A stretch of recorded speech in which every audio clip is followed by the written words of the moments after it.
Global সমুদ ফ্লোটিলার বহরে থাকা সবশেষ জাহাজটিও গাজায় পৌঁছাতে দিল না ইসরায়েলি বাহিনী। স্থানীয় সময় শুক্রবার সকাল 10:30 নাগাদ পোল্যান্ডের পতাকাবাহী মেরিনেট নামের জাহাজটি আটক করে নেতানিয়াহুর সেনারা।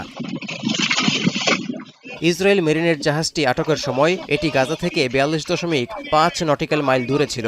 অন্য জাহাজগুলোর মতো এটিও ছিল আন্তর্জাতিক জলসীমায়। এর মধ্য দিয়ে বুধবার রাত থেকে বন্দুকের নল উঁচিয়ে অবৈধভাবে গ্লোবাল সমুদ ফ্লোটিলার বহরে থাকা 44টি জাহাজই নিজেদের কবজায় নিল ইসরায়েল। এভাবেই বিশ্ব মানবতাকে বৃদ্ধাঙ্গুলি দেখিয়ে ক্ষুধার্ত গাজাবাসীর জন্য খাদ্য ও ত্রাণ পৌঁছাতে দিল না তেল আবিব।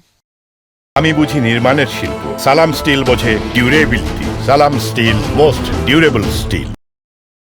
ইসরায়েলি অবরোধ ভাঙার এই দুঃসাহসী অভিযাত্রীদের আটকে দিতে বুধবার গভীর রাত থেকে আটক অভিযান শুরু করে দখলদাররা। মানবিক এই অগ্রযাত্রায় সর্বপ্রথম ইসরায়েলের আক্রমণাত্মক আচরণের শিকার হয়েছে বহরটিতে নেতৃত্ব দেয়া সুইডেনের পরিবেশকর্মী গ্রেটা থুনবার্গের নৌযান আলমা।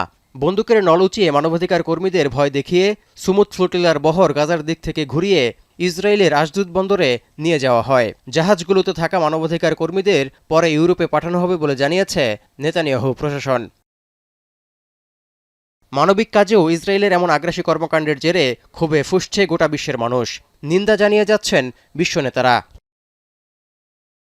গত 31 আগস্ট স্পেনের বন্দর থেকে যাত্রা শুরু করে গ্লোবাল সমুদ ফ্লোটিলা। অসহায় গাজাবাসীর জন্য মানবতার হাত বাড়িয়ে দেওয়ার চেষ্টার এই অগ্রযাত্রায় বিশ্বের 50টির বেশি দেশের প্রায় 500 মানবাধিকার কর্মী অংশ নিয়েছিলেন। তৌহিদুর রহমান, এখন বিশ্ব।